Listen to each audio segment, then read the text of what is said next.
Before I begin, I would like to say a couple of words of deep appreciation for the sponsors and the people who have put this program together.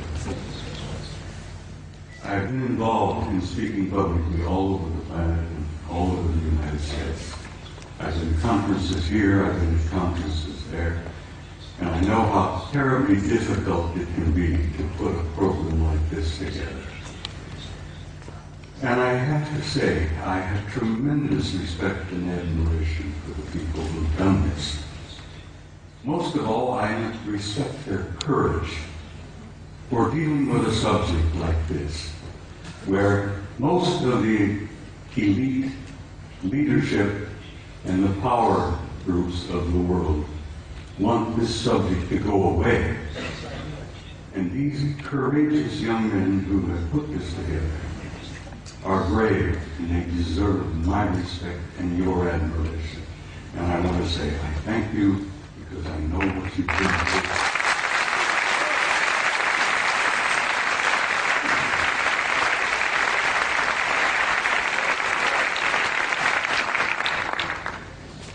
Now I must explain something else to you. I never read from a script.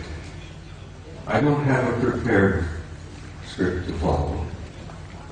I get up on a stage and I talk to people like yourselves and I kind of wing it. I have so much material and I have such a problem of keeping it under the allotted time that I've been given. I have come today prepared to speak to you for 3 hours. I only allowed 1 hour to get in. So something's going to have to give. But bear with me, I'll do the damnedest job I can. And it's important that you see the photographs of the NASA pictures that I have brought with me. Now, my journey began 45 years ago. I began a journey that if I had known then what I know now, if I had known the pain, the anguish, the heartbreak that I was going to experience over these 45 years, I might not have started that journey at all. But here I am in Barcelona in 2009 with some of the most delightful people I have ever met. And looking back, I find that the journey was worth the effort. It was worth the pain, it was worth the heartbreak. And I'm delighted to be here. And I'm delighted to see all of you out there. And this is such an encouragement to me that people are beginning to demand the truth. They know they've been lied to from the very beginning. And they want to know.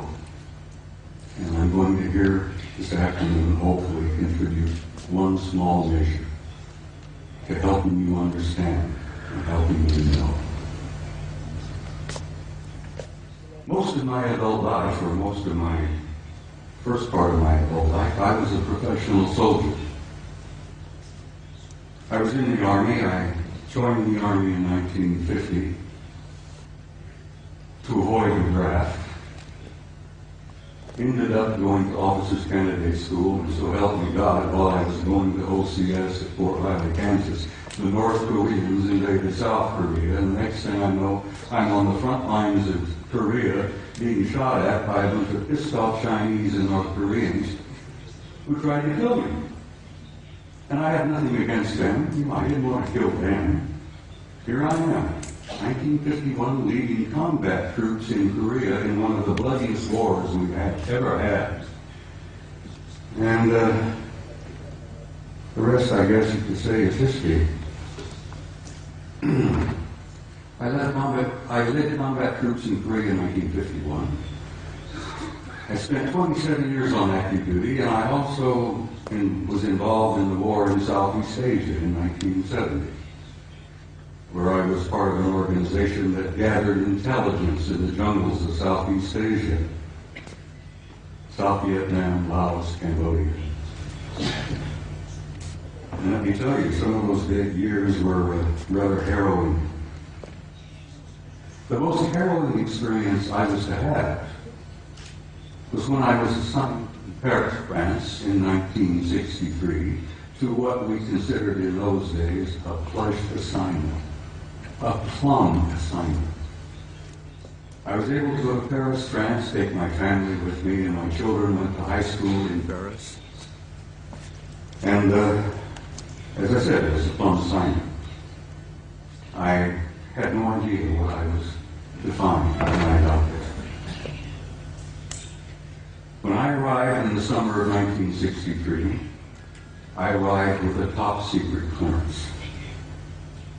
When I arrived at Supreme Headquarters Allied Powers in Europe, which was located at that time at a small town known as Roquencourt, right outside of Paris, my security clearance was upgraded to cosmic top secret, which was then and still is today the highest level of security classification that NATO has. I had to have a cosmic top secret clearance to work in SHOC, Supreme Headquarters Operations Center, the war room. I was a senior master sergeant at the time, and when I was assigned in SHOC, I was given the job of maintaining the duty roster. We worked on a 24-hour basis, day after day after day.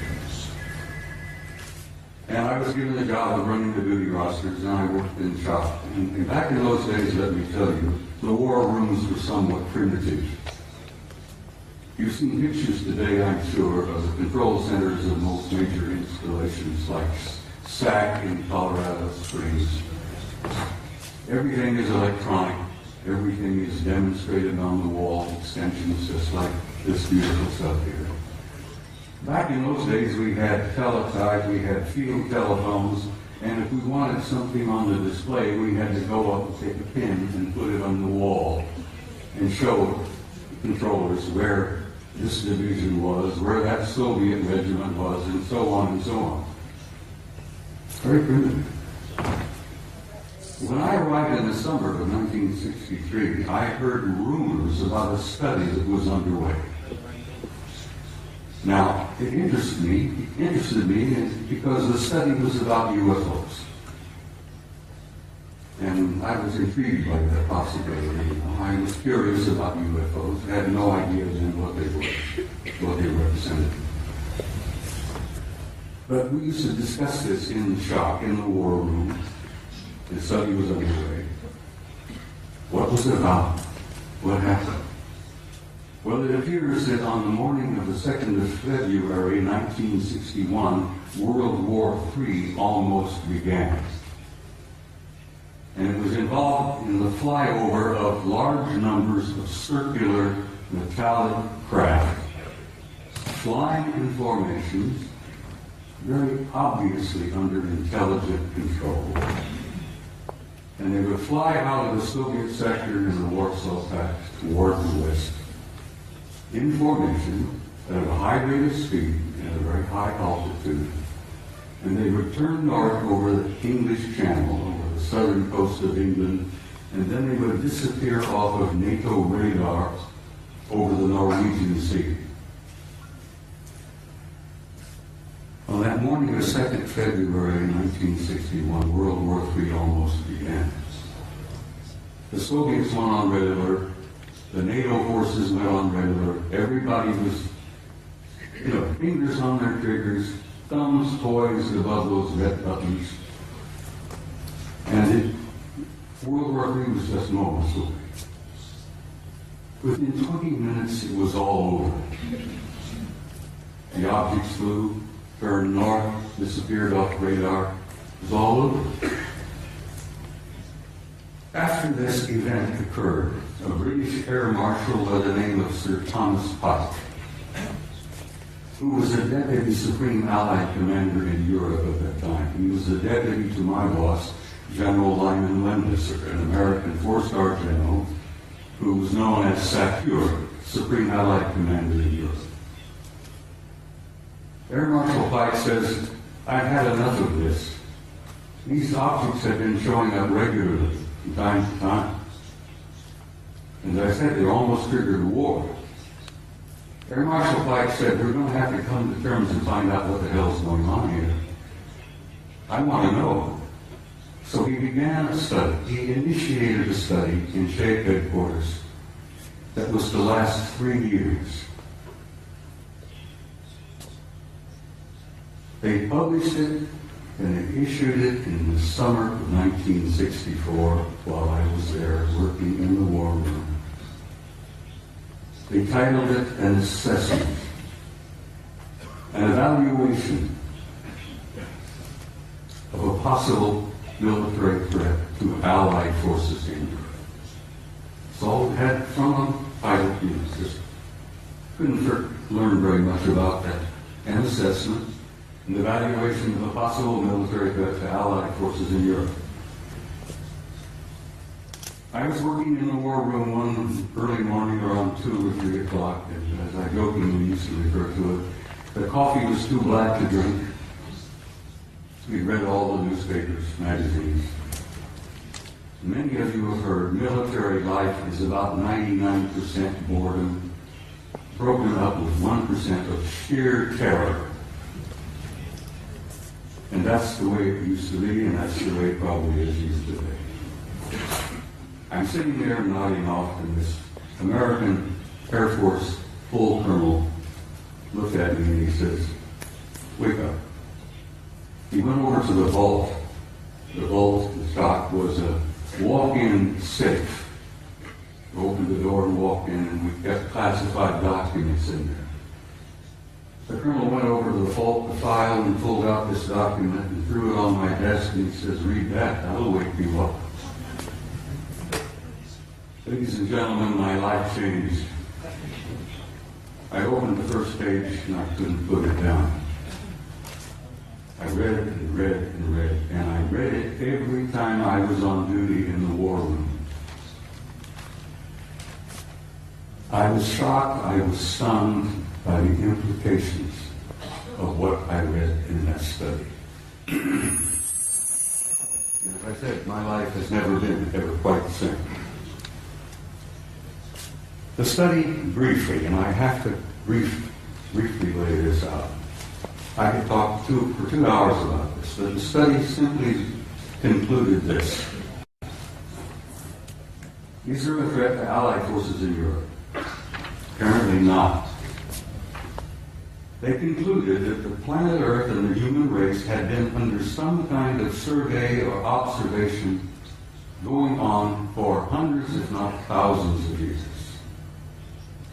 They concluded in 1964 that there were at least 4 different groups coming here, observing us, surveying us, analyzing us, closely watching us, what we were up to, what we were doing. They concluded that there did not appear to be a military threat involved because the repeated demonstrations of incredibly advanced technology demonstrated to us that if they had been hostile or malevolent, there was absolutely nothing we could do. If they were evil in their intent and they were hostile toward us, it would have been over a long time ago. So, the conclusion was there were 4 different groups involved. They had been coming here for a very, very long time. Apparently, they were not malevolent or hostile. The question was, what the hell are they doing here? Why are they here? And why are they interested in us?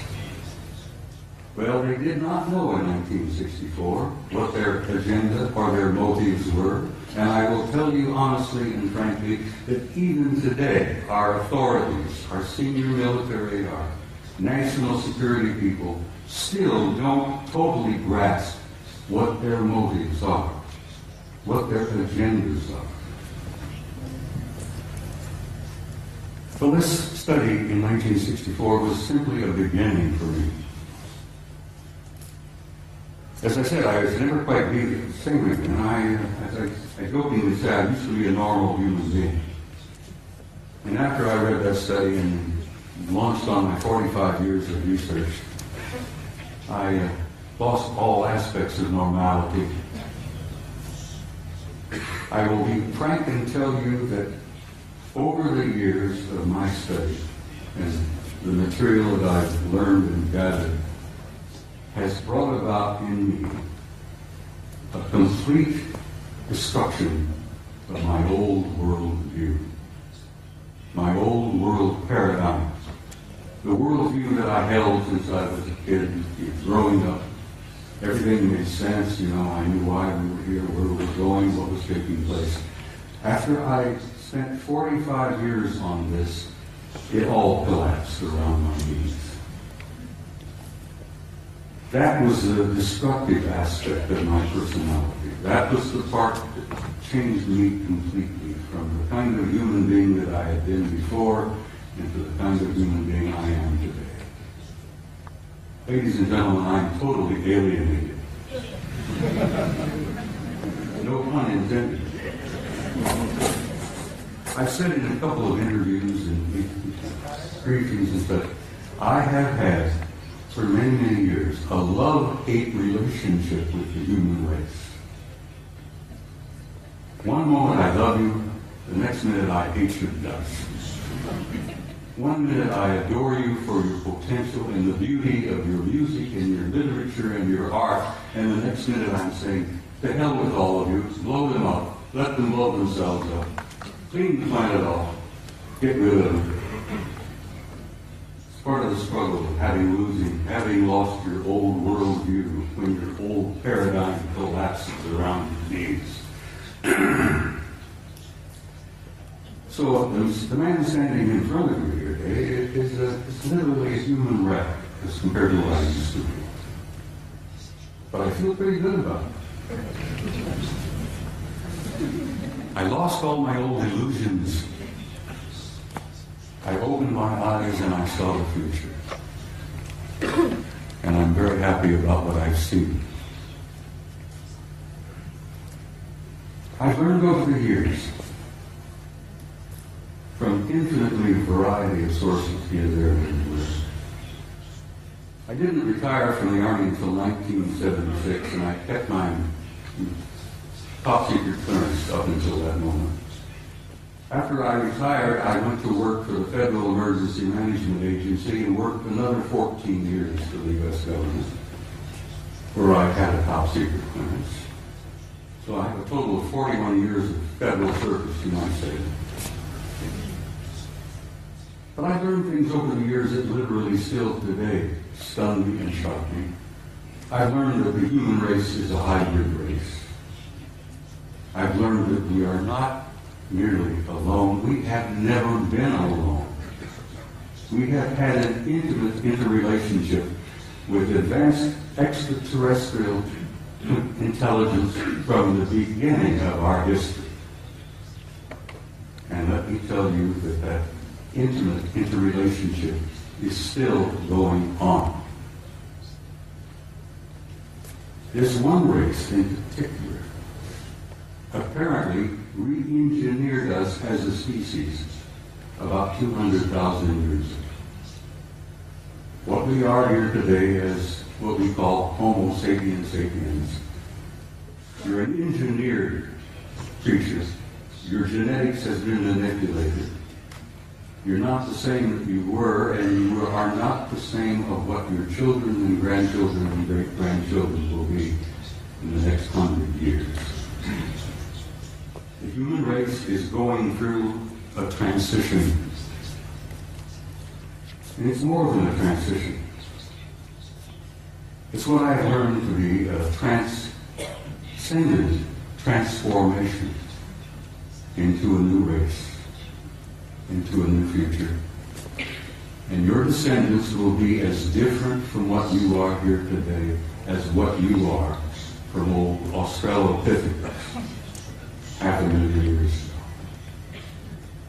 It's not something to be afraid of, something to look forward to. You're growing, you're developing, you're becoming a new race, you're becoming a new species. Your grandchildren, your great-grandchildren, your descendants on in the next century or two have destiny in the stars. Don't you doubt that for a minute. This species, this race, this troublesome bunch of monkeys has a destiny in the stars. And we are a part of this infinite universe filled with intelligent life. And we have been from the beginning, but we're only now beginning to wake up and see it. Only now are we beginning to open our eyes and listen with our ears and look out there and say, all right, where have I been? What am I now? Where am I going? As I said, your destiny is in the stars. Your generations to come, your descendants, your grandchildren, great-grandchildren, will go out there and they will claim their rightful place in a universe filled with intelligent life. Your place out there belongs to you. You have a right to that, and you will claim it. There is so much to talk about. I've got some slides I have to share. Would you gentlemen please put the first picture up on the screen? I'm being assisted by some very wonderful people back behind the scene. I like to start with a shot like this. Pictures of this nature is sort of inspiring. It gives you a glimpse of the community that you are a part of. A little glimpse of the stars out there, the nebulae. That's where you're from, and that's where you're going home again, too. It's where you belong. Next picture, please. I love these. They're so beautiful. I have some of these on my wall at home. But they inspire me. I look at them and I have a sense of recognition that I've been there before. And I know that I'm going back. But something happened in my country over the last few years that I'm very, very troubled by. Just last week, the United States celebrated the 40th anniversary of putting a man on the moon. Then we went through this whole whoop-de-doo of patting ourselves on the back and thinking, gee, wasn't that neat? Armstrong, Aldrin, Collins up there in orbit. On the moon, aren't we great people? Aren't we magnificent? Look what we did. So let me tell you a couple of things that they did that you may not have ever heard about before. They took the few pictures they had it all televised, everybody, Walter Cronkite and all of them were looking out. Golly gee, isn't this great? Isn't this neat? You got a couple of guys on the moon. Ladies and gentlemen, my government, NASA, N-A-S-A, which many of us in the United States say stands for never a straight answer, proceeded to erase 40 rolls of film of the Apollo program. The flight to the moon, the flight around the moon, the landings on the moon, the walking guys here and there. They erased, for Christ's sake, 40 rolls of film of those events. Now we're talking about several thousand individual frames that were taken that the so-called authorities determined you did not have a right to see. Oh, they were disruptive, socially unacceptable, politically unacceptable. I become furious. I'm a retired command sergeant major. I was never famous for having a lot of patience. The idea when I found out that they had erased 40 rolls of film involving several thousand individual shots about what really happened up there, I became so furious that I could have punched the director of NASA in the nose. I try to be, I'm not a dangerous man. I like to tell people that, like Henry Higgins in My Fair Lady, I have the milk of human kindness by the quart in every vein. So I really am a gentle man. But I have the capability, the potential of being rather dangerous and violent. And these lies and these cover-ups that I've learned about firsthand over the years literally infuriate me. And I hope it infuriates you, because these authorities, these nitwits in high positions of power, who are proceeding to spend all the money that the American people make for their own use, for their own private programs, and then lie through their teeth about what the truth really is. Well, thanks to the idea that there were a few employees in NASA 40 years ago, even today, there are some good people working there, decent people, honest people. I have some film that they preserved that was not destroyed. Gentlemen, put up the next picture for me.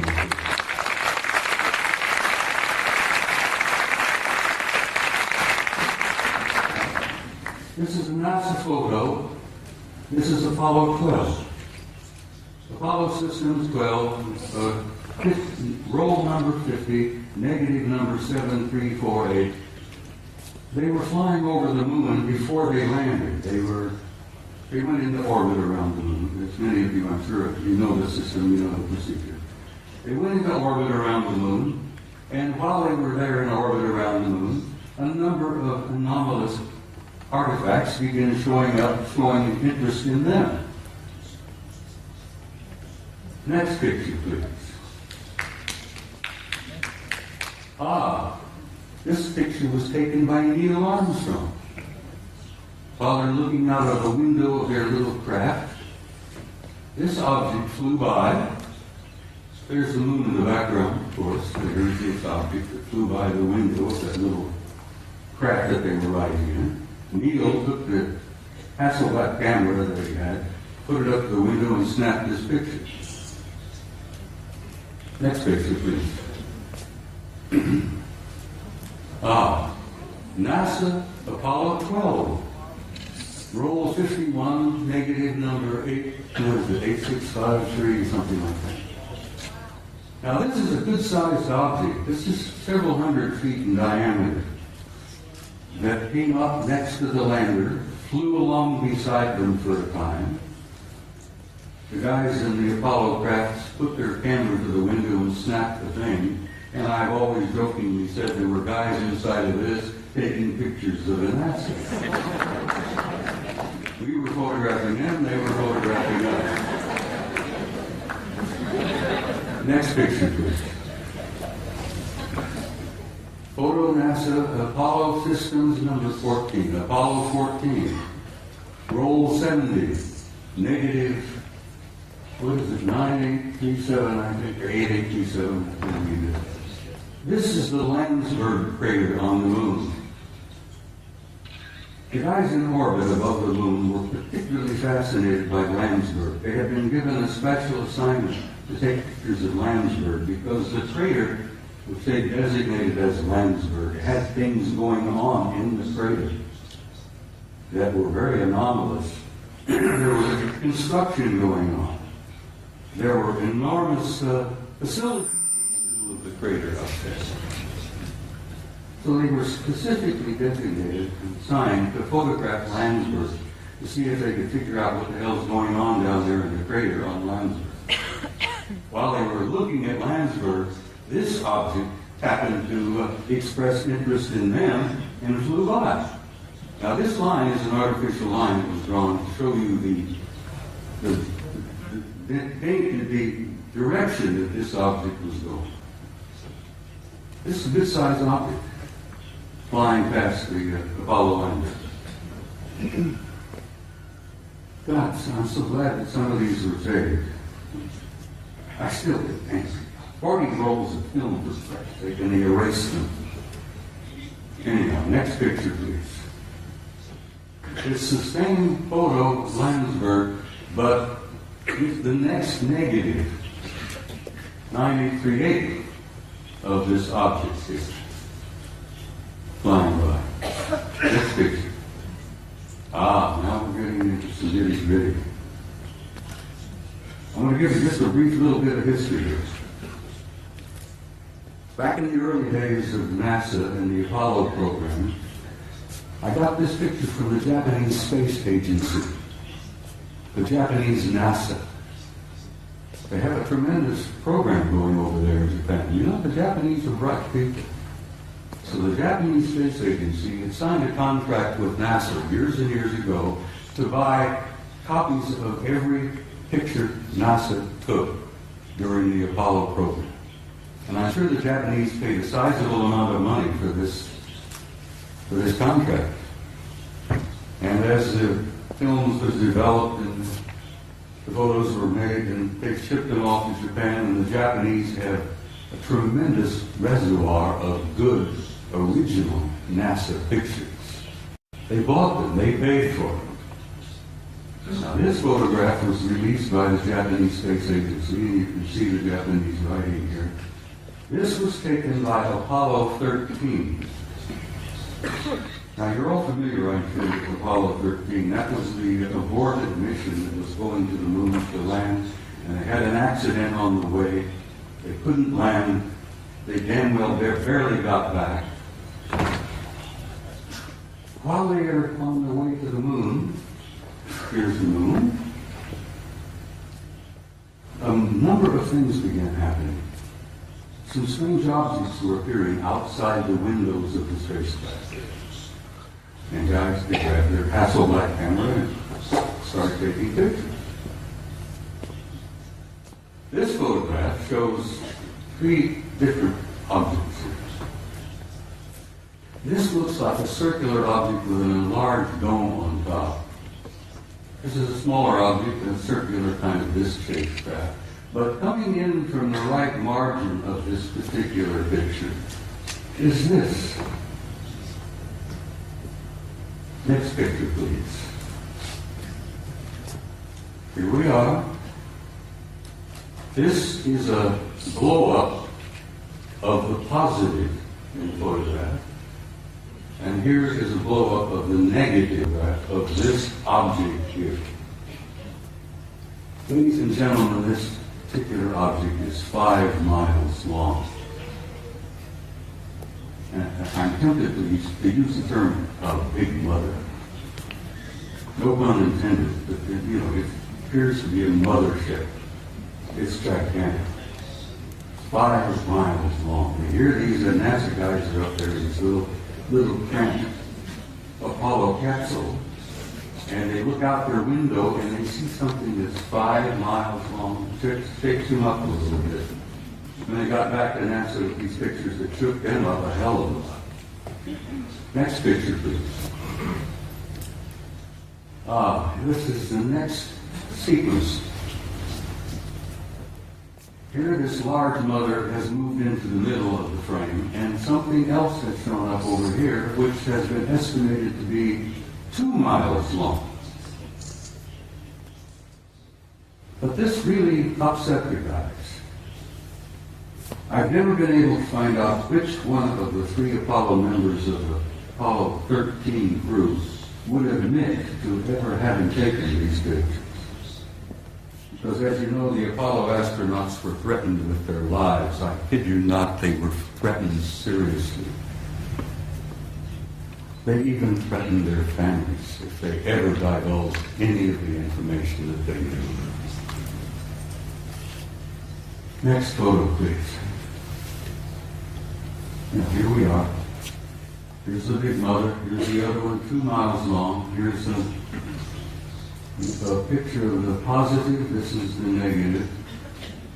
This mother is 5 miles long. Up here you see what appears to be two circular objects either arriving or departing from that particular big ship. I can almost understand why the authorities in NASA, why the authorities in the space program didn't want this information to come out. They were frightened. They were stunned.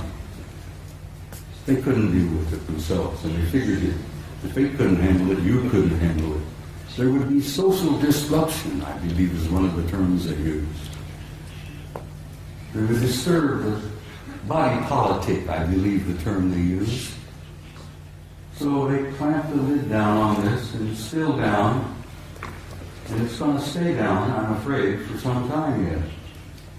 Until people like yourselves and people like me and the rest of them here on the stage, by pushing and prodding and chipping away at this lie and this secrecy, eventually we will succeed. And don't you doubt that for a minute.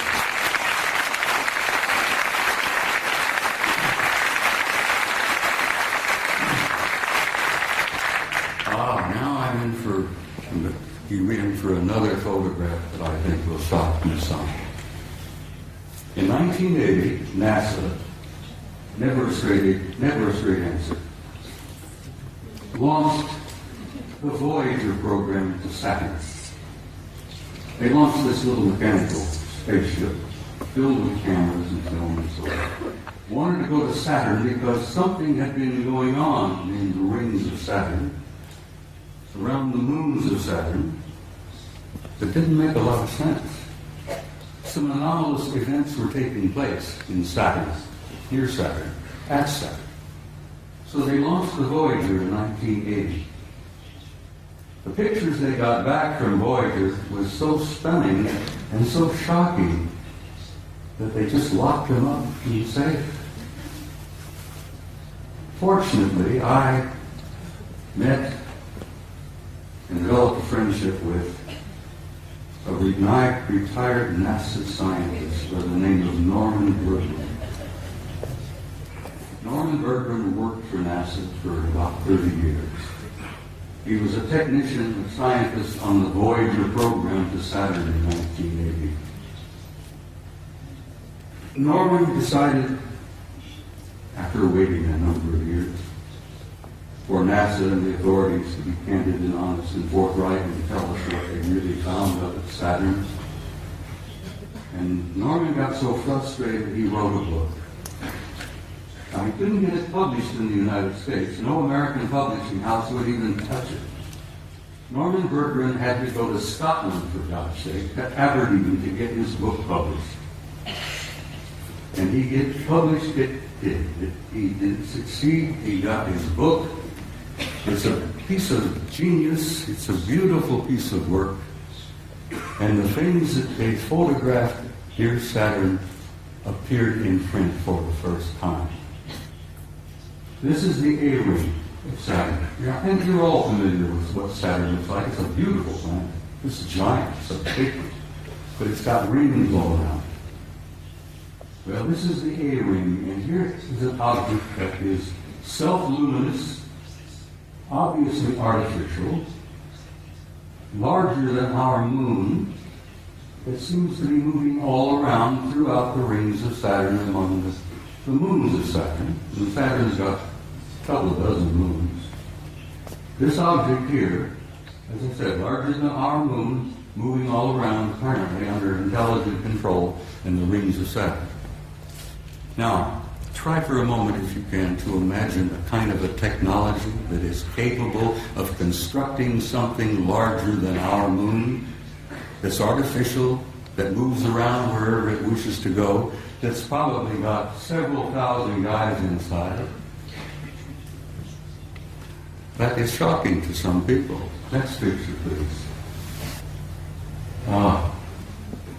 This is the piece de resistance, I guess is the French thing. Here you have another self-luminous, artificially constructed object, circular in shape, larger than our moon, that is also moving here, there, and everywhere throughout the rings of Saturn and among the moons of Saturn.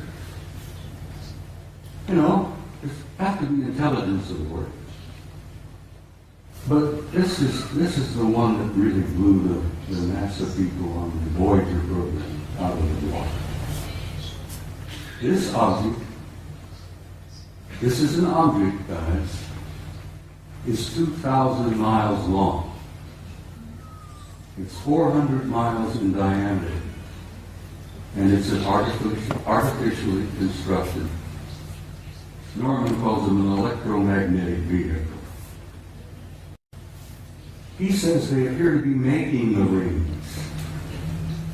This is one of the rings of Saturn. I think this is the B ring. Bertrand says he thought they were probably making the rings. I said, Norman, you ever consider the possibility they may be mining the rings? Because I think the rings are probably rich in nutrients, minerals probably. And an incredibly advanced civilization, I think, would work out some system of mining those rings for all the minerals that are up there and utilizing them. Because space is filled with wealth, energies of all kinds. They never have to dig another hole in the ground like we do down here. Space is filled with energy. This is 2,000 miles long, and here on this end there seems to be something like an exhaust or a flare of energy of some kind. It's probably a result of engines of some type inside this thing. But whatever it's doing, it's there, and it's a recognition and a representation of an advanced intelligence. And that's one of the things they don't want you to know, that we are confronting and relating with an intelligence that's so far beyond our own. We're looking at and talking about what's known as a Type 2 civilization. Now, for your own interest, I suspect most of you suspect this, that you are all members of a 0-0 type civilization. Beyond us, hopefully in a century or two, we might become a Type 1. But this is a representation of the Type 2 civilization. And Michio Kaku, the famous Japanese-American physicist in New York, has put out this concept about Type 0, 0, 1, 2, 3, and 4 of the kind of advanced cultures and civilizations we will probably meet out there. Well, in probably meet out there, we've already met them. They're here. They're in our midst. So, I think I brought about 15 or 20 of these pictures, but I simply had no time. I don't have the time to show them all. But I've shown a few here, and I think I've piqued your curiosity. And I think most of you are pretty bright people, and you know you've been conned. You know you've been lied to. You're not fools. And I think you know who you are and why you're here and where you're going.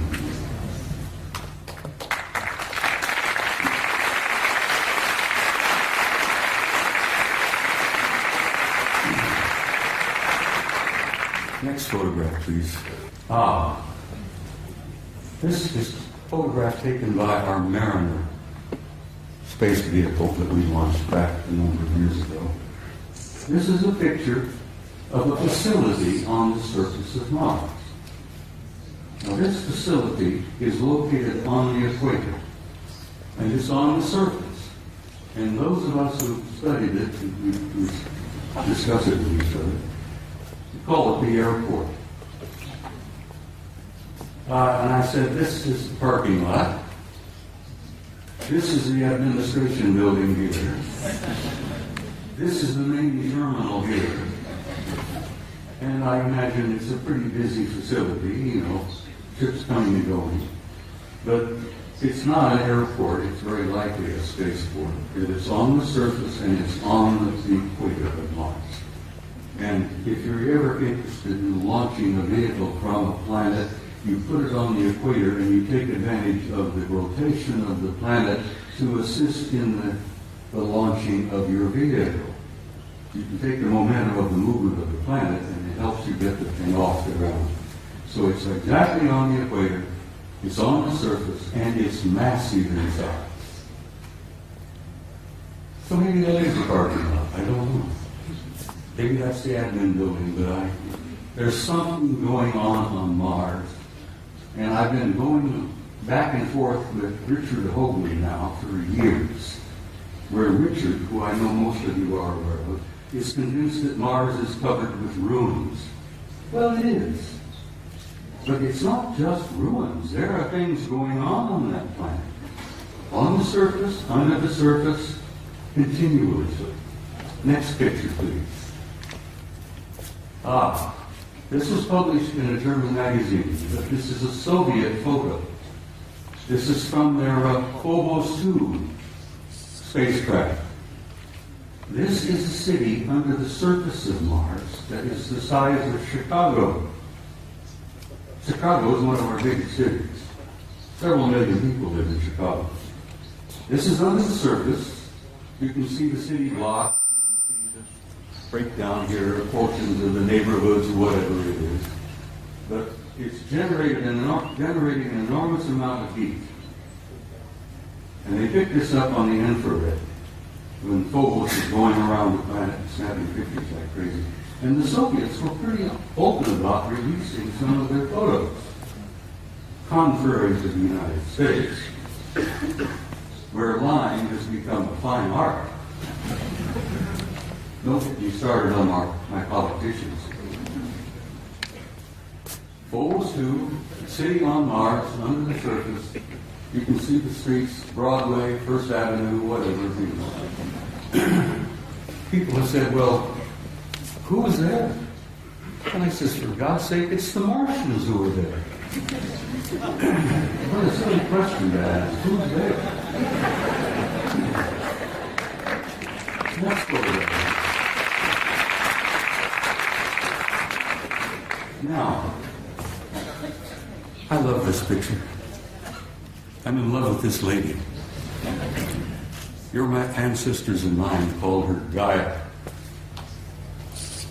She was feminine. She was a goddess. She was sacred. This beautiful lady has a respiratory system. She has a circulatory system. And she has a heart. And she's our source of life on this planet. We needed her. We need her now. We wouldn't be here if it were not for her. We talk about holy lands, Mecca, Jerusalem, here, there, everywhere. That is the Holy Land, people. That beloved planet that we are home.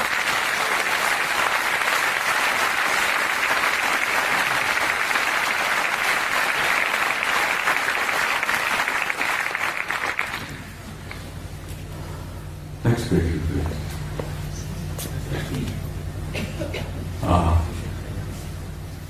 I spoke to you earlier about the fact that your grandchildren and your great-grandchildren and so on, the generations yet to come, have a destiny in the stars. And in time, they will go out there and claim their rightful place in that infinite community of life. And you can believe that, and you can accept that with an assurance and a truth that goes beyond doubt. The destiny of this species in this race, this troublesome clan of monkeys, is in the stars. And there is your destiny. And I want you to understand that and have some hope. And don't get depressed. Because you're going to be undergoing some very difficult times in the few years yet ahead. We're going through this transition, this transformation, this transcendent transformation into another species, into another race. And if you remember your own adolescence, it was a painful time. The species, the race is going through adolescence. But we're not alone. We're being helped. We have family out there that's helping us. And they've been helping us for a long time. They've been trying to encourage us and nourish us and try to point the right direction for us to go. Because we are troublesome adolescent children. And we are going through that transformation. But my point is that there is no doubt about the inevitable destiny and truth of the human race. Now I want to quote something from you, if you'll bear with me here. One of my favorite authors, poets, was a man I have admired for years. Count Leo Tolstoy. Tolstoy said that there is something in the human spirit that will survive and will prevail. That will survive and prevail, and that there is a tiny and brilliant light burning brightly in the heart of man that will not go out no matter how dark the world becomes. And then the years ahead, when things are difficult, the economic problems take place, there will still be disruptions, fear. Oh, sadly enough, I'm afraid there will still be blood in the streets here, there, and everywhere. This coming out of adolescence is not an easy process. But then, what do you do when you reach beyond adolescence? You reach adulthood. You grow up.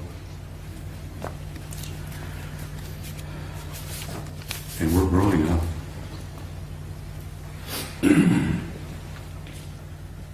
Well, ladies and gentlemen, my journey is coming to an end. But for many of you out there, your journey has just begun. And I want to say something to you before I leave the stage this afternoon.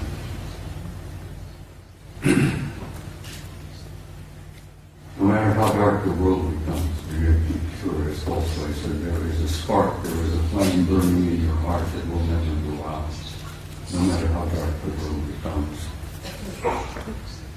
And as my journey is coming to a close, and some of your journey is just beginning, I wanted to say to you, in a term that I think is absolutely appropriate. You Spaniards have got some beautiful terms in the words. Vaya con Dios.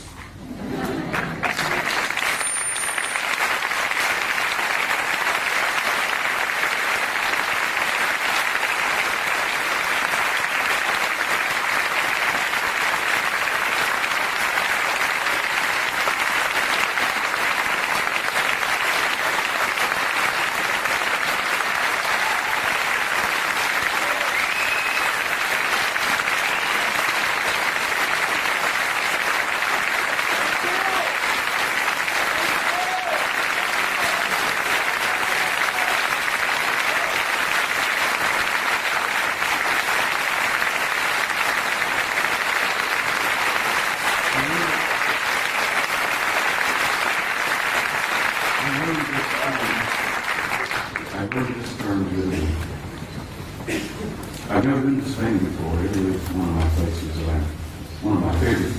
I love Italy. Now I'm learning to love the Spaniards. In Italian, I learned to say this, and I will say it to you.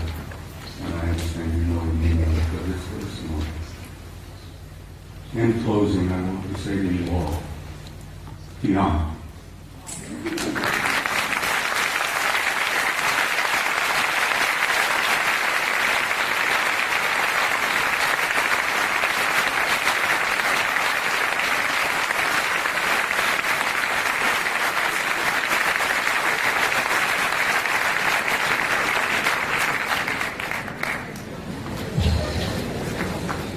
Bien, ha llegado el momento del descanso. Sí quería comentarles que justo... I'm Carrie Cassidy from Project Camera. This is Tony Keegan. You need a microphone if you want to...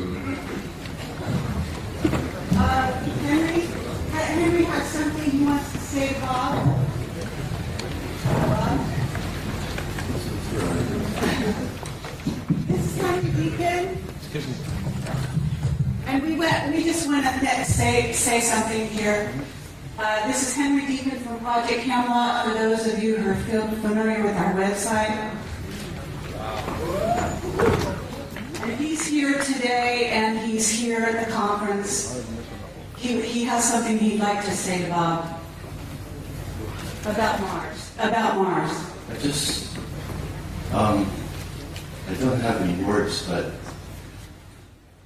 Bob has expressed everything that I would have said. And I can confirm it because I've been working in top secret for 30 years. And above top secret, we've shared a common background. But I just met him recently here. And I can only say that, yes, there's life on Mars. There are bases on Mars. I've been there. And I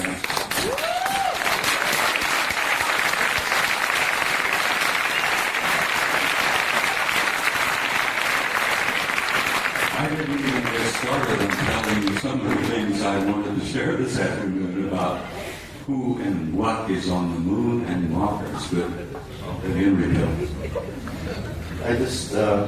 it's a long story, as he said. There's not enough time to put it all together. Except that it's a positive story. It's not one of fear. He showed a picture of the Mother Earth, and it's giving birth, and there's birth pangs, but there's a child that's being born. And just forget about the fear, because that's just a really temporary thing. There she is. So, a friend of mine, Angelica, who no one knows, UK, she calls this the Emerald Planet. And it's alive. Yes, it's very much alive. We're a part of that life form. And it spreads. The life spreads throughout this whole galaxy. And the rest of our family is watching and waiting and helping quietly behind the scenes. And I've been fortunate enough to be able to meet family that don't just live here on Terra for a long, long time, even before I was in government work. So thank you.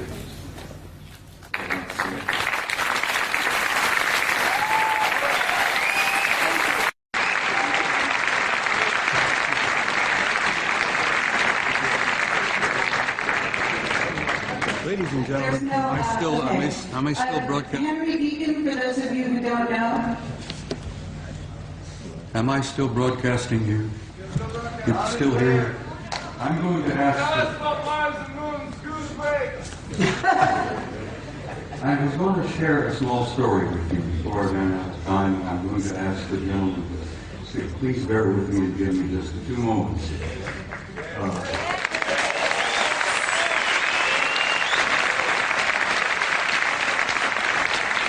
With this was over.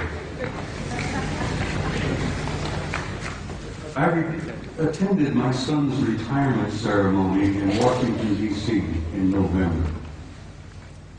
My boy retired in November in Washington as a full captain in the United States Navy after 30 years of service. And while I was at this retirement party, the room was filled with admirals and generals, and retired commanders and captains and so on. And we all had something cool in our hands, and we were all moving around among each other, amiably and relaxed, you know. A retired Navy scientist, whose name must remain untold, came up to me, nudged me. He said, I know you. I said, yes, I'm Eric's father. No, he said, I know you. You're that notorious retired command sergeant major with the big mouth. And I said, yes, I'll go to that. He says, I had to share something with you before the party was over. He said, I retired several years ago. He said, my last job was at a government laboratory in Nevada a few miles from Las Vegas. He said, I am a plasma fusion physicist.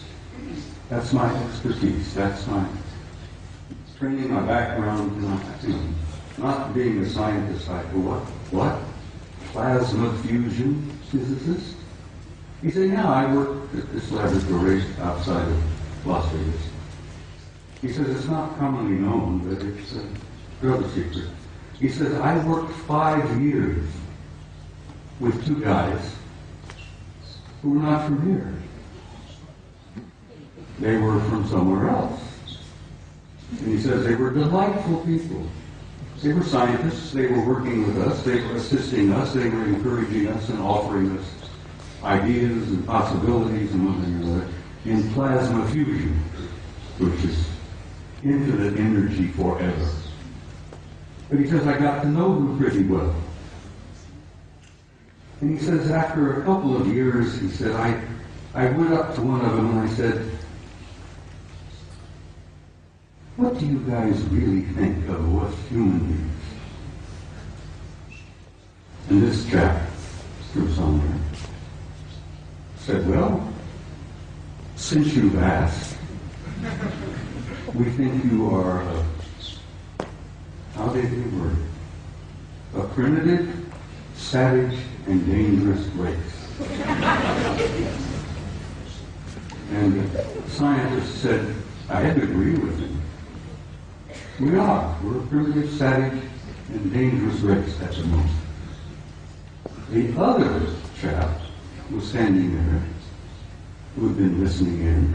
He was also from somewhere. Said, you also smell bad.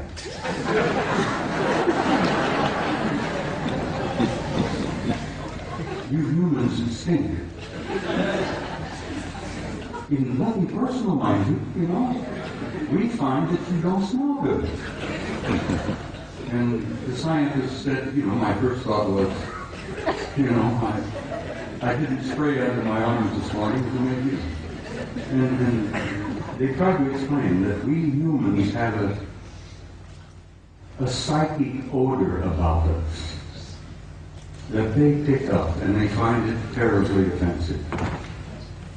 But it hit me between the eyes, because when I was a boy growing up, my grandmother used to say, if we could only see ourselves as others see us, it would help so much to develop our integrity and our character and all that.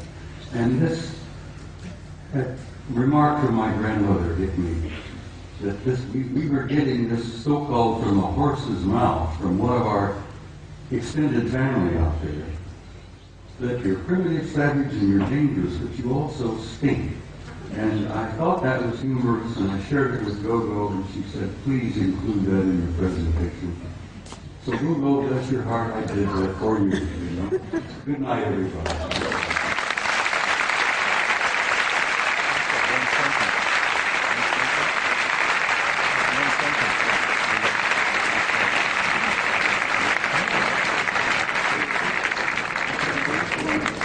One sentence.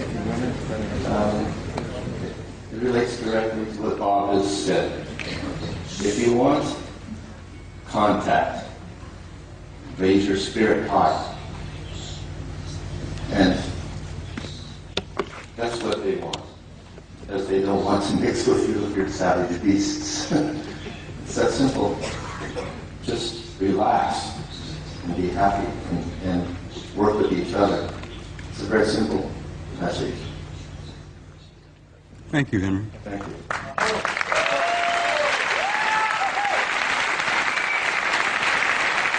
If you want to learn more about Henry Deacon, he is on our site. We have a lot of very long transcripts all about who he is, some of where he worked, and about Mars. We also have a video called Jump Room to Mars, in which David Wilcock and Bill Ryan and I discuss some of what he told us. And we're looking for maybe a 15-minute, maybe a half hour tomorrow when Henry Deacon can address you and maybe tell you some of the details. Thank you.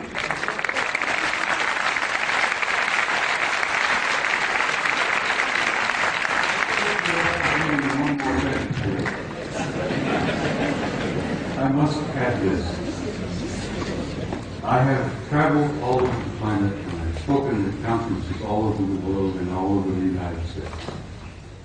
I have never been to a conference of this nature without there being at least one and generally two of the others in the audience. And I wanted you all to think about that and look around you and know that in your midst, I jokingly refer to it, you have good friends in high places and they're in your midst.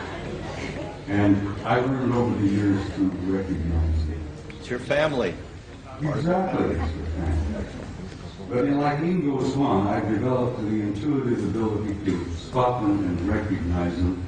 And now I have them coming up to me in conferences, introducing themselves to me.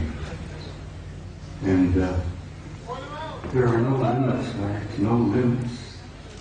Life is infinite and forever. And God bless all of you. And I will say good night.